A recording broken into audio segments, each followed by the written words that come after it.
Ubisoft is relaunching its Prince of Persia franchise with the new Prince of Persia for Xbox 360, PS3, and PC.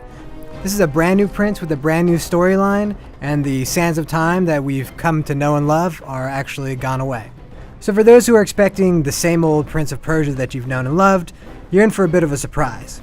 Ubisoft has completely redone the style and feel of the series, and we're not just talking about the cheesy angst of Warrior Within. Instead, we get a beautiful, artistic world running off a modified version of the Assassin's Creed engine.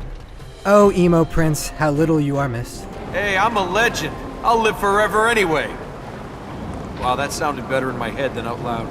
The characters in this Prince of Persia are completely different from the Sands of Time trilogy. You start off as a punk thief lost in a sandstorm who gets transported into a mystical world. Pretty quickly you run into Elika, a descendant of a mystical people who are charged with protecting the Tree of Life, prisoned to the evil Ahriman.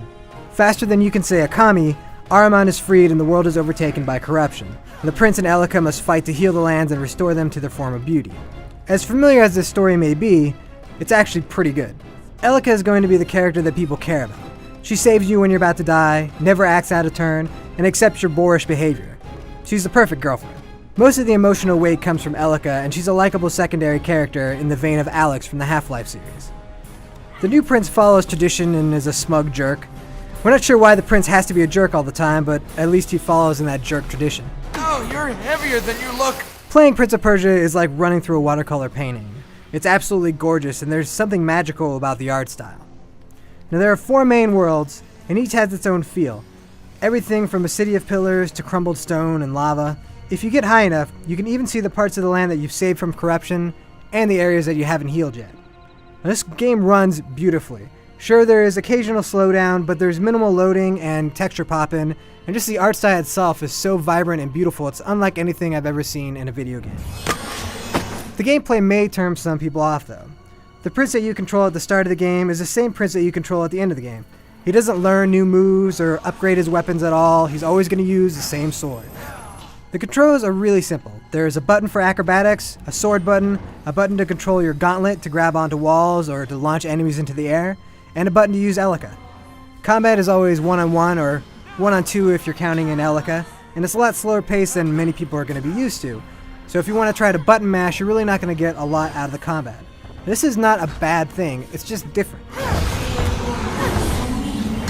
Instead of the frantic button presses we're used to from a Prince of Persia game, the focus here is rhythmically chaining combos together. For example, you may hit a guy with a sword a few times, use the gauntlet to launch him up in the air, then have Elika throw you at your own enemy. There are also QuickTime events in the middle of battles to do special evades which allow for some great cinematic moments. But they do get old after a while because you're going to keep seeing the same ones again and again. Although the prince doesn't gain any powers, Elika does, and that's how you progress through the game. After healing an area, you'll collect light seeds to gain magic which activates special power plates. You'll fling from plate to plate with the rebound magic or run up walls with the dash power.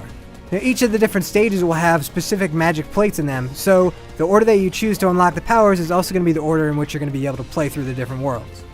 Each boss has a specific corruption trap that's also released into the world, and the order you tackle the various stages will determine which traps are released and when, meaning you could drastically change which traps you'll face throughout the game. If Prince of Persia has one major issue, it's that there's just not a lot of challenge. You can't die because Elika will always save you, and the minor puzzle elements just aren't hard at all to figure out. I'm all for creating an experience that even casual gamers can enjoy, but there's no option to escalate the difficulty for those who don't want their hands to be held. Not sure if you'll make a double jump?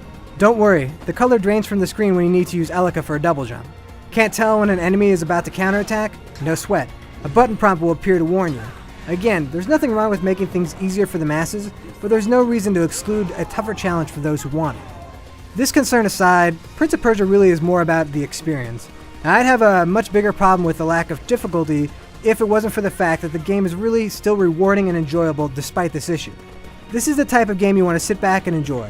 Just accept the ease of play and enjoy the visuals and crazy gymnastics. And for hardcore completists, it is difficult to find all 1001 light seeds, and you will have to do some clever thinking to get to them. And that will extend the normal 8-hour game quite a bit. Prince of Persia is not a game that everyone will like because it's very different from the norm. However, if you can get past the changes to the formula, you'll find a very beautiful and striking experience. Sometimes being different pays off, and you should definitely check this prince out, even if he is a jerk. For the full written review, head on over to IGN.com. I just want to get out of here. I want to find my donkey and I want to go home.